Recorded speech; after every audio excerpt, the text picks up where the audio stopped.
కవ్వాల్ పులుల అడ్డాలో గొడ్డళ్లు గాండ్రిస్తున్నాయి. స్మగ్లర్ల వేటుకు పచ్చని చెట్లు కుప్పకూలిపోతున్నాయి.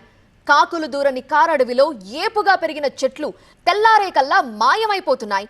అభయారణ్యంలో యథేచ్ఛగా వనమేధం సాగుతోంది. అందుకు సాక్ష్యంగా నిలుస్తున్నాయి ఇచ్చోడ, ఖానాపూర్, జన్నారం ఫారెస్ట్ రేంజ్లోని టేకు చెట్ల నరికివేత ఘటనలు. అడవిని సంరక్షించాల్సిన అధికారులు మామూళ్ల మత్తులో జోగుతున్నారన్న ఆరోపణలు రీసౌండ్ ఇస్తున్నాయి. అడవుల జిల్లాలో మళ్లీ కోరలు చేస్తున్న కలప అక్రమ దందాపై టీవీ9 స్పెషల్ రిపోర్ట్. నిలువెత్తు చెట్లను అడ్డంగా నరికేశారు. పచ్చటి వనాన్ని బుగ్గిపాలు చేస్తున్నారు. అభయారణ్యంలో స్మగ్లర్లకు అభయం. అడవుల ఖిల్లా ఉమ్మడి ఆదిలాబాద్ మళ్లీ వనమేధానికి కేర్ ఆఫ్ అడ్రస్ గా మారుతోంది. గత దశాబ్ద కాలంగా మౌనంగా ఉన్న కలప స్మగ్లర్లు మళ్లీ ఎవరి అండ చూసుకునో రెచ్చిపోతున్నారు. అక్కడా ఇక్కడా అన్న తేడా లేకుండా ఏకంగా పులుల ఖిల్లా కవ్వాల్ అభయారణ్యంలోనే గొడ్డళ్లకు పదును పెడుతున్నారు.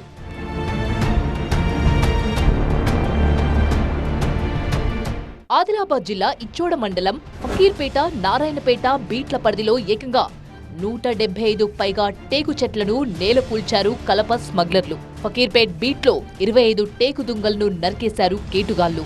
20 దుంగలను చడీ చప్పుడు కాకుండా ఎత్తుకెళ్లారు. ఈ వన సంపదని మాన్కాపూర్ చెక్పోస్ట్ గుండా అటవీ సిబ్బంది కళ్లు కప్పి మహారాష్ట్రకు తరలించేశారు. పెంబి అటవీ ప్రాంతంలోనూ విలువైన టేకు కలపను పక్క రాష్ట్రానికి తరలించేశారు. స్మగ్లర్లు చెట్లు నరికిన ప్రాంతాన్ని గుర్తించిన అటవీ శాఖ విచారణ చేపట్టి కీర్పేట బీట్ ఆఫీసర్ని సస్పెండ్ చేసింది. ఈ ఘటన జరిగిన 2 రోజుల వ్యవధిలోనే కూతవీటు దూరంలోని నారాయణపేట బీట్లో ఏకంగా 50 టేకు చెట్లు నేలకూలడం ఆందోళన కలిగిస్తోంది. గొడ్డలతో కాకుండా ఏకంగా కలప కోత యంత్రాలతో చెట్లను పడగొట్టి దుంగలుగా చేసి తరలించారు స్మగ్లర్లు. ప్రధాన రహదారి పక్కనే భారీ చెట్లను ఒకే చోట 2 సార్లు నరికేసినా అటవీ అధికారులు దృష్టి సారించకపోవడం పలు అనుమానాలకు తావిస్తోంది. ఈ ఘటనలో అటవీ సిబ్బంది పాత్ర ఉందన్న అనుమానాలు వ్యక్తమవుతున్నాయి. ఉమ్మడి ఆదిలాబాద్ అడవుల పరిరక్షణలో మొన్నటిదాకా అనుసరించిన ఇన్ఫార్మర్ వ్యవస్థ, పులుల సంచారం అటవీ శాఖ ఆంక్షలతో నీరుగారిపోయింది. గ్రామస్తులకు అటవీ శాఖకు పులి సంచారంతో దూరం పెరగడంతో కలప అక్రమ దందా మళ్లీ తెరపైకి వచ్చింది. బీఆర్ఎస్ ప్రభుత్వంలో కలప అక్రమ దందా మానేసి వ్యవసాయ పనులు మొదలుపెట్టిన ముల్తానీలు మళ్లీ కలప స్మగ్లింగ్ వైపు మళ్లడం ఆందోళన కలిగిస్తోంది. పుష్ప సినిమాను మరిపించేలా సాగుతోంది కలప స్మగ్లింగ్. ఇచ్చోడ రేంజ్ పరిధిలోని సిరిసిల్ల అటవీ ప్రాంతంలో స్మగ్లర్లు విచ్చలవిడిగా రెచ్చిపోవడం అనేటువంటి జరుగుతా ఉన్నది. ఇంతకీ కవ్వాల్ కలపను ఎత్తుకెళ్తున్న వారు ఎవరు? ఏ ప్రాంతంలో చెట్లను నరుకుతున్నారు? ఏ మార్గాల్లో దుంగలు పక్క జిల్లాకు వెళ్తున్నాయి అనే సమాచారాన్ని రాబట్టింది టీవీ9. కలప అక్రమ దందా భరతం పట్టేందుకు రంగంలోకి దిగింది.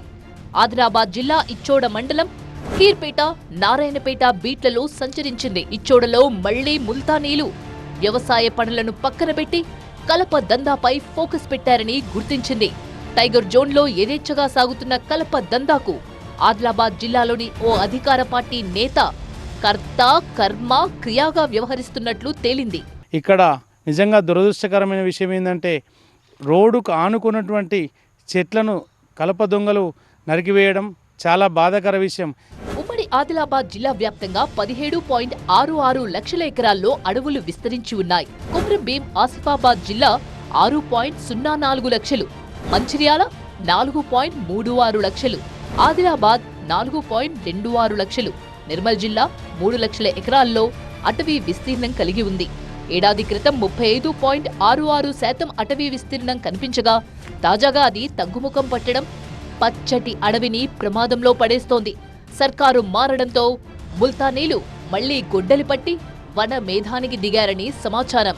అటవీ సిబ్బంది కొరత కూడా స్మగ్లర్లకు కలిసొస్తుంది. ఇక్కడ నరికివేసిన కలపని, అక్రమ కలపని జీటీడీ ఇచ్చోడకి ట్రాన్స్పోర్ట్ చేయడం జరిగింది. అటవీ కలపని ఎవరైనా స్మగ్లింగ్ చేసినట్లయితే అటవీ చట్టాల ప్రకారము శిక్షించడం అనేది జరుగుతుంది.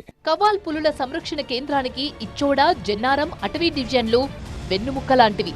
కానీ ఇక్కడ అటవీ శాఖ సిబ్బంది కొరతతో కలప స్మగ్లింగ్ యథేచ్ఛగా కొనసాగుతుంది. ఏడాది కాలంగా జన్నారం డివిజన్ ఏపీడీఓ పోస్ట్ ఖాళీగా ఉంది. ఇచ్చోడ డివిజన్ నుంచి కలప స్మగ్లింగ్ ఎక్కువగా సాగుతుందనే ఆరోపణలున్నాయి. అక్కడ బీట్ ఆఫీసర్ల పోస్టులు భర్తీ చేయడం లేదు. ఇటు కీలకమైన కవ్వాల్ సెంటర్లోనూ సేమ్ సీన్. జన్నారం డివిజన్లో కలప స్మగ్లర్లకు అడ్డదారిలో గేట్లు తెరిచారని ఓ మహిళా అధికారినిపై ఆరోపణలున్నాయి. కవ్వాల్ సెక్షన్ పరిధిలోని తాటిగూడ, దంపూర్, ఎర్రబండ, మంగి, గుండాల, కొమ్ముగూడ, దండేపల్లి, పాతమామిడిపల్లి, తిర్యాని, దేవాపూర్ మీదుగా మంచిర్యాలకు, అక్కడి నుంచి ఇందారం చెక్పోస్ట్కు కళ్లు కప్పి ఉమ్మడి కరీంనగర్ జిల్లాకు కలప యథేచ్ఛగా రవాణా అవుతుంది. ఇటు కవ్వాల్, కొత్తూరుపల్లి, కిష్టాపూర్, ఇందన్పల్లి, కలమడుగు, నార్లాపూర్లో సేకరించిన టేకు కలపను ద్విచక్ర వాహనాలతో పాటు కార్లు, ట్రక్కుల ద్వారా లక్సెట్టిపేట గుండా ధర్మపురి, జగిత్యాల మీదుగా రవాణా చేస్తున్నారు. కల్లేడ, దోస్తనగర్, ఉడంపూర్, బీజాపూర్, గండిగోపాలపూర్ ద్వారా నిర్మల్, ఆదిలాబాద్ జిల్లాల సరిహద్దులు దాటిపోతుంది కలప. తెలంగాణ రాష్ట్ర ప్రభుత్వాన్ని మేము ఒకటే డిమాండ్ చేస్తున్నాం. ఎవరైతే ఇటువంటి స్మగ్లర్లు అదేవిధంగా అటవీ శాఖ అధికారులు కుమ్ముక్కయి ఈ దుంగలను నరికివేసి యథేచ్ఛంగా విక్రయిస్తున్నారో వీరిపైన సిబిసిఐడి చేత పూర్తిస్థాయి విచారణ చేపట్టి దోషులను కఠినంగా శిక్షించాలని చెప్పేసి ఆదివాసీ హక్కుల పోరాట సమితి తుడుందెబ్బ రాష్ట్ర కమిటీ తరపున మేము డిమాండ్ చేస్తున్నాం.